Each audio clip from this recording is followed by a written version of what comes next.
ತುಂಬಾನೇ ಸುಲಭವಾಗಿ ಒಳ್ಳೆ ಸ್ಮೂತ್ ಆಗಿರುವಂತ ಸ್ವೀಟ್ ಗುಳಿಯಪ್ಪ ಹೇಗೆ ಮಾಡುದು ಅಂತ ನೋಡುವ. ಮೊದಲಿಗೆ ಒಂದು ಮಿಕ್ಸಿ ಜಾರಿಗೆ ನೆನೆಸಿದ ವೈಟ್ ರೈಸ್, ಕಾಯಿ ತುರಿ, ಬೆಲ್ಲ, ಅನ್ನ, ಉಪ್ಪು ಹಾಗೆ ಸ್ವಲ್ಪ ಏಲಕ್ಕಿ ಹಾಕಿ ಈ ಹದದಲ್ಲಿ ಹಿಟ್ಟು ತಯಾರಿ ಮಾಡಬೇಕು. ನಂತರ ಗುಳಿಯಪ್ಪದ್ದು ಕಾವಲಿಗೆ ಸ್ವಲ್ಪನೇ ತೆಂಗಿನೆಣ್ಣೆ ಹಾಕಿ ಈ ತರ ಹಿಟ್ಟನ್ನು ಬಿಡಬೇಕು.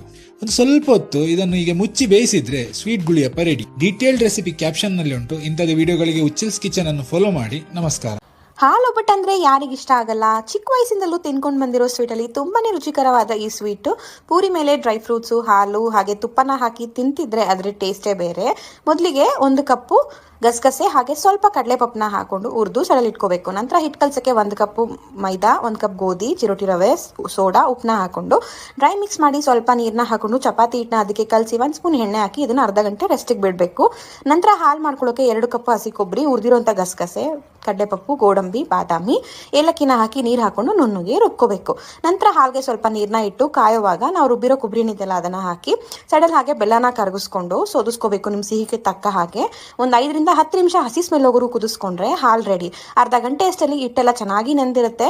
ನಾವು ಪೂರಿನ ಯಾವ ಸೈಜಲ್ಲಿ ಬೇಕಾದ್ರೂ ಮಾಡ್ಕೋಬಹುದು, ಆದರೆ ತುಂಬಾ ತೆಳುವಾಗಿ ಮಾಡ್ಕೋಬೇಕು. ಬಿಸಿ ಎಣ್ಣೆಗೆ ಹಾಕಿ ತೆಗೆದು ಹಾಲನ್ನ ಹಾಕೊಂಡು. ಯುಗಾದಿ ಹಬ್ಬದ ಸ್ಪೆಷಲ್ ಬೇಳೆ ಒಬ್ಬಟ್ಟು. ಲಾಸ್ಟ್ ಟೈಮ್ ಕಾಯಿ ಹೋಳಿಗೆ ಶೇರ್ ಮಾಡಿದಾಗ ತುಂಬಾ ಜನ ಬೇಳೆ ಒಬ್ಬಟ್ಟನ್ನ ಹೆಂಗ್ ಮಾಡ್ಕೊಳ್ಳೋದು ತೋರಿಸಿ ಅಂತ ಕೇಳಿದ್ರಿ. ಇವತ್ತಿನ ವಿಡಿಯೋದಲ್ಲಿ ನಾನು ಯಾವ ರೀತಿ ಮಾಡ್ತೀನಿ ಅಂತ ಶೇರ್ ಮಾಡ್ತಾ ಇದ್ದೀನಿ.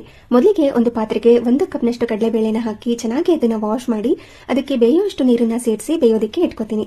ನಂತರ ಕಣಕಕ್ಕೆ ಒಂದು ಮಿಕ್ಸಿಂಗ್ ಬೌಲ್ಗೆ 2 ಕಪ್ನಷ್ಟು ಮೈದಾ ಹಿಟ್ಟು, ಚಿಟಿಕೆಯಷ್ಟು ಉಪ್ಪು, ಚಿಟಿಕೆಯಷ್ಟು ಅರಿಶಿನ ಪುಡಿನ ಹಾಕಿ ಚೆನ್ನಾಗಿ ಮಿಕ್ಸ್ ಮಾಡಿಕೊಂಡು 1 ಕಪ್ನಷ್ಟು ನೀರನ್ನ ಸೇರಿಸಿ ಮಧ್ಯದಲ್ಲಿ ಸ್ವಲ್ಪ ಎಣ್ಣೆನ ಹಾಕಿ ಕಣಕನ ಈ ತರ ಸೂಪರ್ ಸಾಫ್ಟ್ ಆಗಿ ಕಲಸಿ ಅದ್ರ ಮೇಲೆ ಸ್ವಲ್ಪ ಎಣ್ಣೆನ ಹಾಕಿ 2 ರಿಂದ 3 ಗಂಟೆ ಬಿಡಬೇಕು. ಅಷ್ಟರಲ್ಲಿ ಬೇಳೆ ಬೆಂದಿರುತ್ತೆ. ಬೇಳೆ ಬೆಂದಾಗ ಈ ತರ ಇರಬೇಕು. ಇದನ್ನ ಶೋಧಿಸಿಕೊಂಡು ಕಂಪ್ಲೀಟ್ ಆಗಿ ಕೋಲಾದ ನಂತರ ಮಿಕ್ಸಿ ಜಾರ್ಗೆ ಹಾಕಿ 1.5 ಕಪ್ನಷ್ಟು ಬೆಲ್ಲ, ಸ್ವಲ್ಪ ಏಲಕ್ಕಿ ಪುಡಿ, 3/4 ಕಪ್ನಷ್ಟು ಫ್ರೆಶ್ ತೆಂಗಿನಕಾಯಿ ತುರಿನ ಹಾಕಿ ರುಬ್ಕೊಂಡ್ರೆ ಬೇಳೆ ಹೂರ್ಣ ರೆಡಿ ಆಗಿರುತ್ತೆ. ನೋಡಿ, ಇದೇ ತರ ಗಟ್ಟಿಯಾಗೇನೆ ಇರಬೇಕು. ನಿಮ್ಗೆ ಯಾವ ಸೈಜ್ ಅಲ್ಲಿ ಬೇಕೋ ಆ ಸೈಜ್ ನಲ್ಲಿ ಉಂಡೆನ ರೆಡಿ ಮಾಡ್ಕೊಳ್ಳಿ. 2 ರಿಂದ 3 ಗಂಟೆ ಆದ್ಮೇಲೆ ಕಣಕ ಸೂಪರ್ ಸಾಫ್ಟ್ ಆಗಿ ರಬ್ಬರ್ ತರ ರೆಡಿ ಆಗಿರುತ್ತೆ.